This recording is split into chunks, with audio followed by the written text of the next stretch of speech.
Azal reysi ilə 23 martda səhər saat 8-də Moskvaya uçduq və Aktyor Əlixan Rəcəbov Rusiyaya uçarkən başına gələn hadisəni bölüşüb.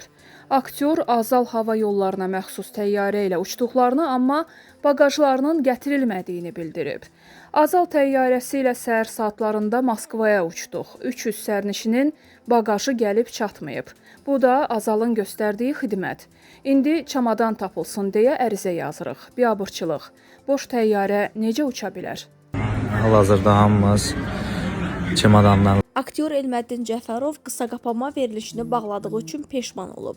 Bu barədə sənətçi Xəzər axşamı verilişində danışıb. O, layihənin bağlandıqdan sonra milyonlarla baxış topladığını bildirib.